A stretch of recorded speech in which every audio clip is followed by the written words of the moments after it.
Somer. I'm Dr. Vicky Patel of Myri Health, and we are going to kick off a new series of Mom to Mom. And Somer is here with us today, and she's the founder of Hera Biotech, and she's also a mother. And I'm going to let her introduce herself. Thank you for your time, Somer.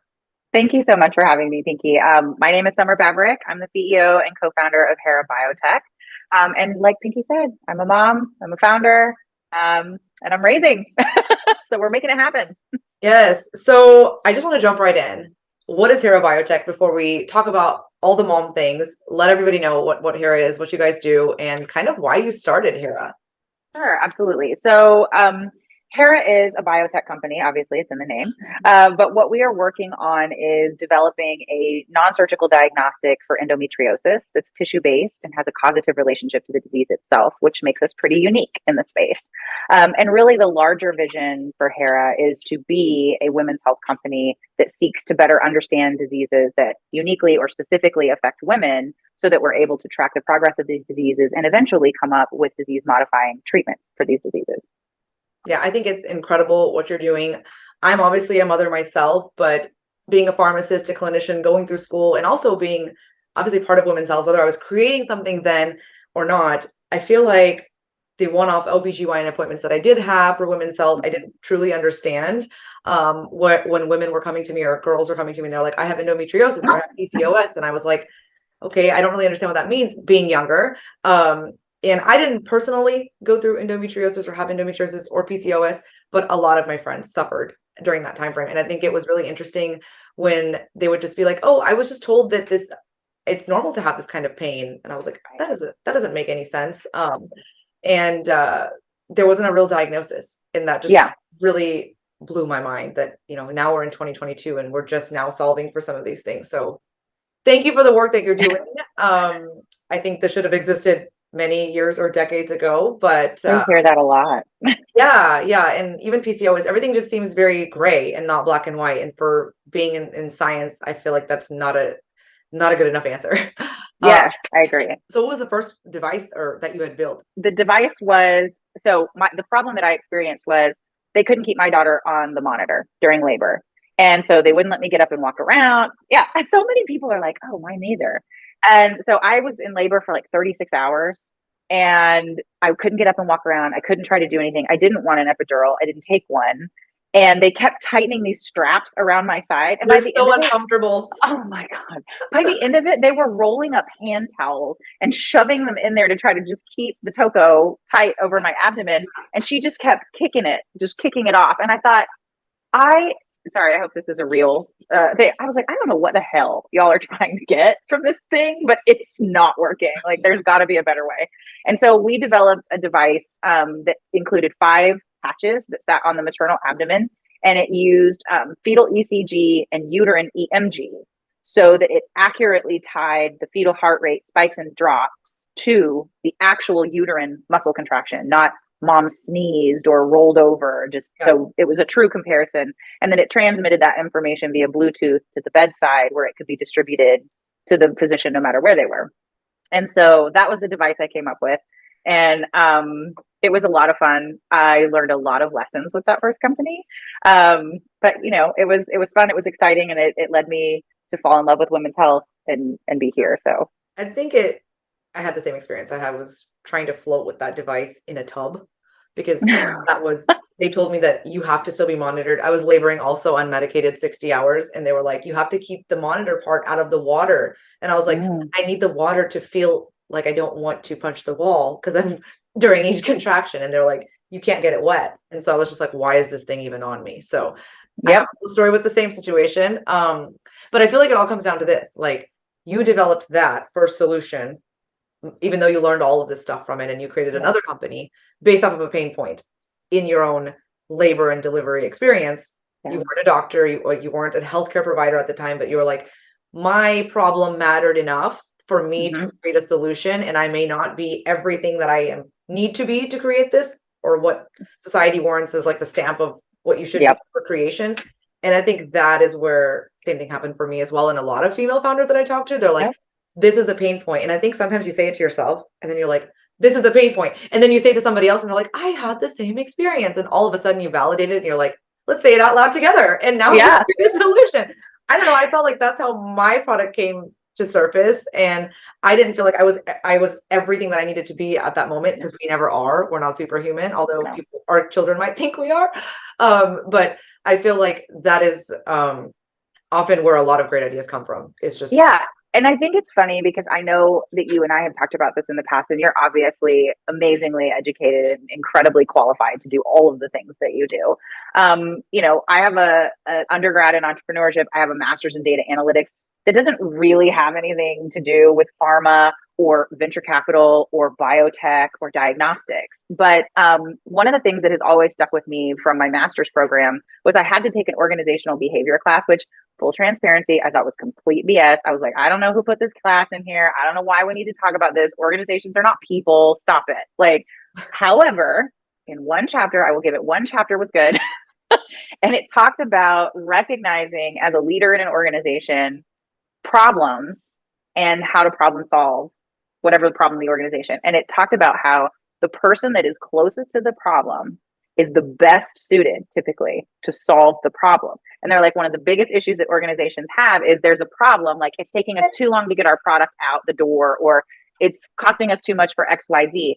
And then somebody at the C level designs a solution to this problem that's happening in a completely different division, like over in manufacturing. And this person's never made it. Like, they've never made that thing. They don't understand it at all. And the guy in manufacturing is going, this is stupid. This is never going to work. Who the hell designed this? right. And I'm like, I am well suited to solve this problem. Like, I have been the girl that sat in the doctor's office scared to death because I was, 17 and everyone around me was pregnant. And there's all these posters on the wall of like, suppositories for vaginal atrophy. And I'm like, what is happening in my life right now?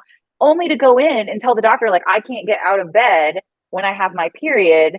And then be like, yep, you know what, hon, just bad periods. Just it is what it is. You need, a water, glass of water and, a heating pad and take your Midol. And I'm like, this can't be normal. And like looking back now as a 38-year-old woman who's had to have biopsies, who's had to have procedures done, for different things, I'm like, screw you. That was not normal. All of my friends were able to go to school when they had their period. They weren't like bleeding out for 7 days and going anemic during their periods and have like my parents' solution was like, oh, well, we'll just up the red meat during your period. And I'm like, what am I, like a vampire? Like I have to be like a werewolf during my period. Otherwise I'm just gonna get anemic and pass out. Like, this is ridiculous. My option was get on birth control for your painful periods, but I didn't have endometriosis and I didn't have PCOS, but they couldn't figure out why my periods were painful. Right. So again, that sentiment that you just described of like being in the office and seeing, I was still in pharmacy school, or maybe I hadn't even gotten to pharmacy school yet, but sitting in the office and looking around and somewhat recognizing some of these terms, it's still scary. Like, yeah. And then they walk in and you're like, you put all your eggs in that basket. They're going to have all the answers because they're smarter than me. And I waited a long time to come here and I paid a lot of money. And then you're like, wait, that's it. That was the solution. And so I agree with you in the sentiment of also, we may not be the most qualified, but I feel like if you've experienced the pain point, you are the most qualified person to develop something. Yeah. You talk a lot about developing Hera, and I think your why is very clear. You have 2 daughters, right? So you explain to me your first postpartum experience and what that was like, and then your second one and how different they were. It was like night and day for me in terms of just the experience. So my first one, I feel like if it could go wrong, it did go wrong. I didn't go into labor. They gave me the Cervidil. They gave me the Pitocin. Here we are with the long labor. We can't do anything. I'm not dilating. I'm going the wrong way. I'm not sleeping. And, and first of all, can we just talk about how many times they need to check you for cervical dilation? I remember distinctly that was the worst part of my labor. I put on there on my birth plan because my doula was next to me. Had I not had a doula, I would not have labored unmedicated and had somebody advocating for my care while I was literally about to die because I had no energy as my husband's pumping peanut butter in my mouth. But I was like, she's like, you need to write on there. You don't want to be checked. I'm like, why? I literally would ask her like, why am I doing this? Why are you, I'll trust you because you know more about this birthing experience. But then I was like, now I get why. Why are you sticking your hands inside of me while I'm dilating or while I'm having a contraction? Not fun. Right. I literally stopped the nurse one time and I was like, I I can't with you right now. You have the shortest fingers and the fattest wrists of anyone in this hospital, and I want the nurse with the ET fingers. If somebody has to do this, can you send her back in here? I was like, She doesn't have to put it in as yeah, far. I was like, I don't know who wants to be fisted when they're in labor, but it's not this girl. Like, no judgment. It's not me. And it's So, hard to catch that when your contractions are getting closer together because you're like, you have 15 seconds to do this yeah, one thing. it was crazy. And then we ended up in a C-section, and I'm allergic to penicillin. The nurse came in, started to give me the antibiotic, and goes, "Wait, are you allergic to penicillin?" And I'm like, "Very allergic to penicillin." Be on your She's like, chart. "Ooh, it was on my wrist." And she was like, "Oh, hang on," and left, and then came back with something else. We almost missed our OR window. Like, it was a hot mess express. I had a horrible reaction to the spinal. The anesthesiologist was setting his fantasy football lineup while the operation was happening. My blood pressure plummeted and I was dry heaving, and the spinal rode high, so I didn't have control of my arm, so I was laid out kind of like that. And he just had that sucky thing from like the dentist office, and it kept like hitting my cheek and here, and I'm dry heaving. And he was like, "Yeah, can you set so and so to be my quarterback?" My OB-GYN cussed him a blue streak in the middle of the OR. I'm like, what is happening? After the fact, my husband was like, "You look like Braveheart." Like, he's like, "I kept waiting for you to be like, freedom." I was like, oh my gosh. And so then I couldn't breastfeed my daughter because I was bleeding too much. They had to give me something to control the bleeding. So for 12 hours, I couldn't breastfeed her. She had day night reversal. I mean, it was just horrible. The The lactation domino consultant. effect of Oh, intervention to this, like it all one thing leads to yeah. another. Yeah, I'm not a crier. I'm not an emotional person. I get mad. That's like my safe space. I can out angry you. I feel like a And lot of female founders have the same sentiment. They're always like, I don't yeah, cry much, but I get really angry. yeah, I get super angry. Like, I get like scary angry. But yeah, no, and I was bawling when the lactation consultant was in there. My husband kicked her out of the room. He was like, "You need to leave now. This is unacceptable." And so we get home. Thank goodness my mother-in-law was there. She helped me for like 2 weeks to kind of recover. I had intense burning along the C-section scar, which no one warned me about. I That's not didn't know what. normal. Yeah, I thought I had reopened it multiple times. Like, that's how bad it burned. And so it was really, really bad. What happened? And What did they do for your like scar management when you left the hospital? nothing, nothing. Nobody talked to me about my scar. They just said to change my bandage when I took a shower, and for my husband to look at it to make sure that it didn't smell or that I wasn't getting infected. Those were my instructions. Yeah. And so I literally stayed like hunched over because I felt like I couldn't stand up straight for fear of like ripping it open. Like, it felt like it was going to just rip open. And So imagine so, you had like, C-sections, major surgery. yeah, And I always say that when somebody doesn't understand the extent of what happens in a C-section, where you cut through multiple layers of fat or muscle tissue, all those things, I always say, well, okay, if you have a knee replacement or a shoulder replacement, that's major surgery, and you get sent home with, pretty sure your instructions would be show your incision and your scar to your wife, and if it smells, call there's a me. Yeah. problem. Yeah. Number one. Yeah. I'm pretty sure they also send you home with 6 to 12 months of rehab and therapy. Right. Um, Exactly. you I also mean, it don't was get sent home horrible. with a whole new baby and like making Right. food for it. Yeah. Here, do this So thing that too. is incredible. Yeah. At what point were you like, okay, this C-section scar is probably okay, and I'm not at I think when I felt like my C-section scar was okay was probably 18 months. wait, what happened from 0 to 18 that it didn't feel okay? So yeah, I never was instructed to massage it. I was never instructed to do anything to it other than I could try, it's like Mederma or something like that, like to That's lighten just the the scar scar. cream. Yeah. Right. That was the only kind of instruction I got about my C-section scar. And what bothered me the most during that 18 months was once it healed, like it was actually healed and closed, and I wasn't concerned that it was infected or going to open back up. I do pretty hard workouts. Like, we do Olympic lifting. I do CrossFit. I'm a runner. And Yeah, I know. I occasionally, get your morning motivational rap quotes, and they're very much appreciated. yes, you're welcome. In case you ever want some trap EDM, just holler at me on the way to the gym. Yeah. And so I would occasionally have a phantom, like, it felt like a rip. Like I would be in the gym doing like a kipping pull up or, working on my muscle up or something. And that extension, when you arch your back and your legs go back to kip to come forward, I would like just let go of the bar and Like, like hit the floor and be like, what, like full body assessment. Like, am I bleeding? Am I cut? Am I open? Am I okay? And that's very it felt scary. like little chairs. Like that's the best way I know how to describe it.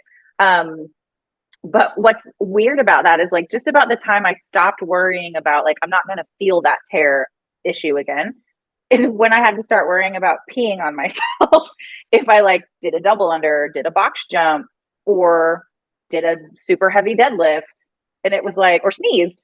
And I was like, okay, so now I don't have to worry about physically opening up my abdomen, but I do have to worry that I might just pee myself in front of the whole gym. Okay, cool. But so you know what the pelvic floor is just because you're Yeah. in women's health. But did anybody ever mention it to you when you were going through your pregnancy? No, no. The only thing I ever heard was sometimes some women experience incontinence. And I'm like, I don't know who these some are because I think it's most. And the one thing I was told is, oh, you can do Kegels. And I was like, I like on Sex in the City. Like that's where I learned about Kegels. Yeah. If Samantha talked about them on Sex in the City. And I'm like, how is that where I'm learning about HPO, the pelvic This floor? is where I'm getting information about pelvic floor. Yeah, Yeah. I feel like it's definitely something that they don't talk about enough. And that's probably the first thing I hear all the time is like, why didn't somebody even say these words to me in all of my Yeah. appointments? And I'm like, I think it's just, listen, like they're like 50-minute appointments. And I have mad respect for all my OBs and healthcare professionals. But I think just because of the way our healthcare system is structured and equally kind of broken at times, that's why Yeah. we're here developing solutions. Yeah. But the whole part about the C-section, right? Like desensitization. I'm like, that Mhm. should be step one. And then you take a toothbrush and you kind of bring it back to life a little bit. And then Yeah. that's number two. Yeah. I mean, I can still rub my finger across my C-section scar. I can't feel it. So you, And, so the and my nerve, youngest is 8 years old. oh wow, I didn't realize that. See, I didn't Yeah, realize. I still can't feel it. Like if I go right across the top of the scar specifically, like I have very little feeling across that Yeah. part of it. And I always explain it Um, like this when folks don't know what's happening under there. It looks great. And I'm like, imagine a box of crayons. It's like perfectly a brand new one. You pick it up from the store and your kid's got it. That's how your collagen fibers are set up. Imagine someone taking those crayons and throwing them all over the floor. Those are your fibers. So then now they're all like haphazard and they're grabbing onto different parts of your organs. And mhm. years down the road, like many years, later, you're like, oh, that's a weird pain. And then that's like possibly a fiber that attached to the wrong part of your body and it wasn't Yep. massaged, it wasn't worked on, and now you're living with it. But we just chalk it under kind of like endometriosis, Yeah, just pain. just fine. Just fine. How Yeah. was your labor and delivery was obviously pretty traumatic. Yeah. And then that kind of bled into your postpartum journey. So Yeah. breastfeeding was extremely challenging. And even though I thought I did all my homework, there's nothing that could have prepared me No. for how difficult and mentally exhausting the process was. Yeah. You're right. You're right. And it's beyond just the physical things that you go through. Recently we watched Four Christmases, and I think that I that love that woman in that movie. movie, first of all, she does such an excellent job. She's like, do you know what happens to your nipples after you breastfeed? And she's like, I don't think I want to. She's like, you don't. It's violent. It is. It's violent. Like I that's the forgot that best. part about the movie. I need to go watch that again. Yeah, it's fantastic. Like it's such an accurate depiction of it. Like it's violent. Yeah. And so, beyond just the physical discomfort and not really being able to anticipate that, people will be like, well, you can rough up your nipples with a towel. And I'm like, that's not the same. And to what Like, why would I degree? Like, voluntarily want to do that when I already have to go through it every 2 hours? I know it's like the most ridiculous I thing. Like always they're said that telling I you, wanted to throw them like a football every time they latched. And yes, like I'd go, oh, and I would say some probably not good things. And then I just like want to throw them. And I'm like, after 4 weeks, it got better. And then folks would tell me, oh, you're not doing it right if you're in pain. That's the last thing I want to hear as a mother is that I'm not doing another thing wrong, like right. right. Yeah. And I think that's another, like there's so many stigmas, right, that you find throughout the whole thing that you're like, we really need to change that. That's one of them. Like there is no right or wrong way to feed your baby. Stop it. Stop saying it. Like stop saying, oh, well, that shouldn't be happening. So there's something not right. Stop that. Like, I've had moms tell me and cry to me that, the interesting part about this whole thing is you have this baby, and then your first appointment is obviously to go check up on the baby once you take the baby home because you go to the pediatrician. Well, the first contact you have with somebody is the pediatrician because you're taking after you've left the hospital. And I also found that very unusual because I'm like, wait. So you guys only care about the baby right now? Like women are crying to their pediatricians because that's the first person they see when the world has gone upside down. Yeah, they're bringing the baby home, but our world has somewhat gone upside down. And yeah, it's kind of like the airline rule, like put your own mask on before you assist a child in putting their mask on. Like you want to see the baby to make sure the baby's doing okay. Well, the only reason the baby would be doing okay is because I'm somewhat capable of doing this job, but you're not checking to make sure that I'm still capable of doing this job going forward, or that I feel as though I'm doing a sufficient job, because that's so important. Right. And so I just found it really unusual that even though I thought I knew a lot about this stuff, I was like, okay, so wait. We're going to come back again in 5 days and then you're going to make sure she's gaining weight. Okay, great. And they just happen to have a lactation consultant there. So I would just go to the room really quick and be like, hey, can you check my latch? Can you please help me? Because I didn't want to, I almost spent like $150 an hour sitting on my rocking chair and called somebody to my rocking chair because I was in tears. I was just like, I don't know what I'm doing wrong. But they saw me again in 2 weeks. And then at 4 weeks, they gave me a piece of paper. The pediatrician did. Yeah. To gauge my mental health. And I couldn't even answer it. I was like, this can't be serious. Like, you haven't even given me a chance to talk to you. And now what are you going to do with this piece of paper? And then I purposely answered it wrong because I didn't have time to deal with anything of mine. Right. Well, and then I love that, like the questions that they ask you are things like, are you feeling sad?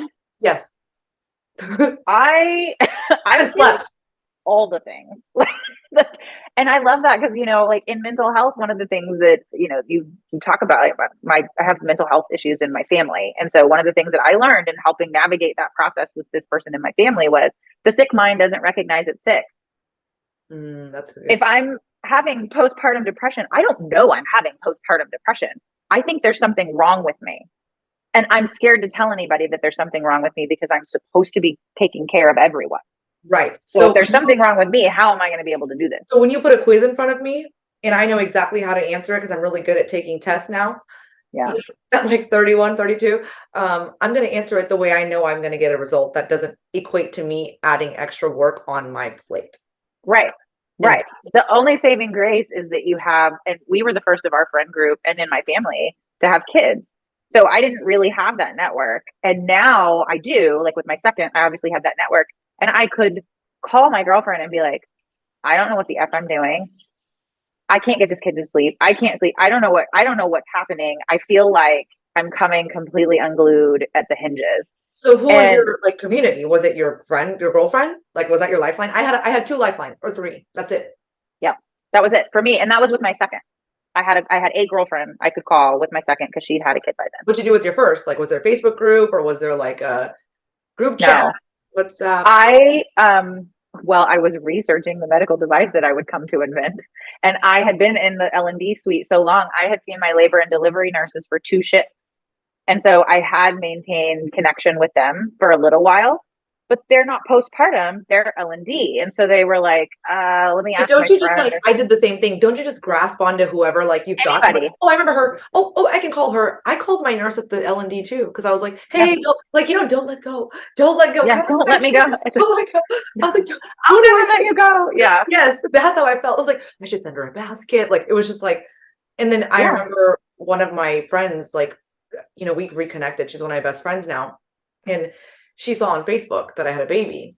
And it was like, she sent me a message and we hadn't talked in so long. Like we had met in Paris, coming back from India, and we're like age of 16. Sees on Facebook, we've both gone through pharmacy school, both become pharmacists. Hey, here's my number. I think you're going to need it. Guess what I did one morning at 2 a.m, reached out to that number as fast as I could, which is why in our app, I'm like, we need an anonymous community where moms can talk about everything nobody else really needs to know about. I don't need to know your name, but we're going through the same thing together. Yeah.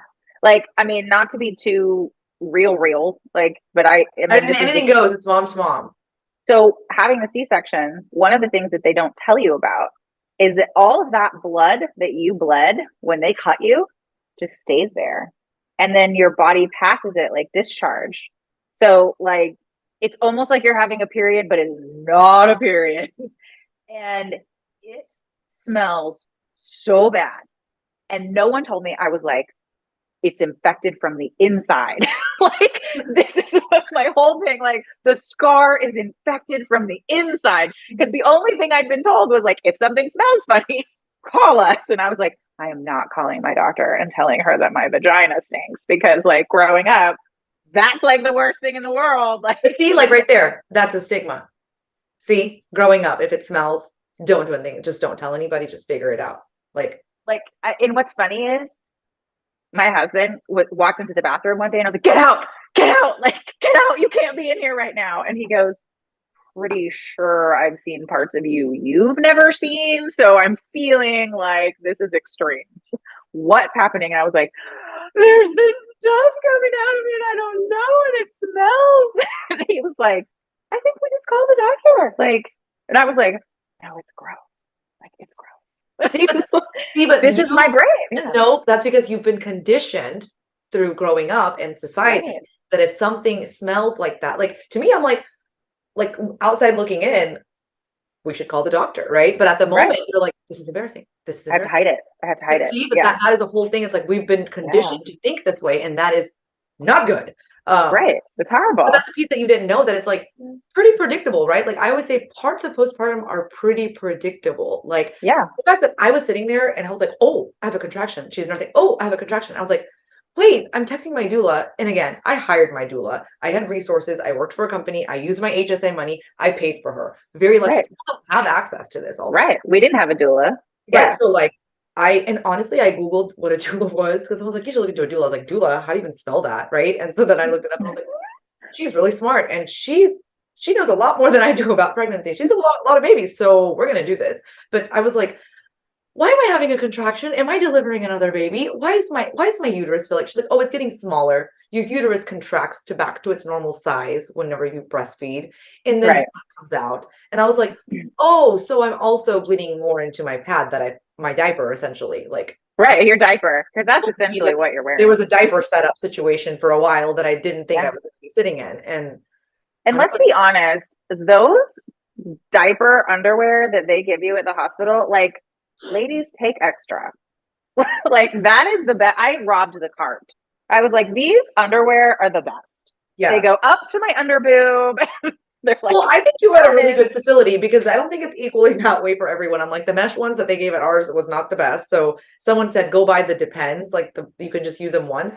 And so then so I learned that from somewhere, and it was like, hey, this shouldn't be like top secret information. We should share this with everybody. So like, I was just like sharing this on social media, and they're like, everyone's like, I want more of this. And so that's when I was like, the whole Myri thing came about, because I was like, I'm not the only one. And I think that's what was like really good for me to hear, is like, I feel like when we start validating stuff beyond ourselves, because initially you might think you're crazy, like, oh, for sure. I feel like it's just me. I just can't handle it. And then I just don't know how to do it.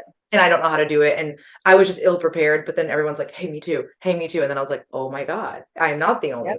And so I think that piece really fueled community for us, because I was like, okay, that's it. We're all talking to each other. I don't need to know you. You don't need to know me, but we're all going to talk about it. And then we're all going to feel better about I think I felt a lot better about myself when someone finally was like, man, that was really hard. And I was like, I almost broke down into tears in postpartum, because I was like, the first person that looked at me and actually said it was hard for them, instead of going, hey, Pinky, oh my God, how's it going? Oh, she's so cute. And I like really loved, thank you for telling me she's cute and not a lady and great. But I wanted someone to stop being like, so how's it going? I wanted someone to say, how are you doing without sleep? Yeah. How are you doing? I would literally rock all night long, because she would cry all night, and wait for the sun to come up. And I was like, this is going to go downhill really fast. If someone was to come and tell me that they also felt the same way. But thank you so much for sharing all of this. I feel like there's something about, we wanted to start this mom to mom series, because I feel like not just, we can talk as founders all day long, but I feel like it's that like pull and tug of the why. And it always comes from our experiences after having children that change us in some way. And then skills our why even more, whether it's like, let's fix endometriosis so my daughter doesn't have to go through this if this happens to her, or let's fix postpartum for other moms after us, because it's going to be 2023. Like we're making vegan cheese. Like we should make, like, this should be a priority. Like there's things that are happening in this world that should be a little deprioritized, and this should be more prioritized as women's health. But yeah, I agree 100%. Like your point, we're making vegan cheese. We're making non-dairy cheese. I mean, like, come on, guys. Cars can drive themselves. Robots deliver food. Somebody please tell these moms that their C-section scar shouldn't just and that it's okay if it stinks. You should just call somebody. And don't be embarrassed. No. But thank you so much, Summer. This was great. And we'll be sharing how to get in touch with Summer if you want to tell everybody how they can get in touch with you and find out more about what you're doing. Yeah, of course. So it's Somer, Somer, at herabiotech.com. I'm on LinkedIn, and Hera's on LinkedIn as well, also on Instagram and Twitter and Facebook. And we'll be sharing all that information whenever we release this. So thanks for your time, Summer. Thank you for having me. I appreciate it.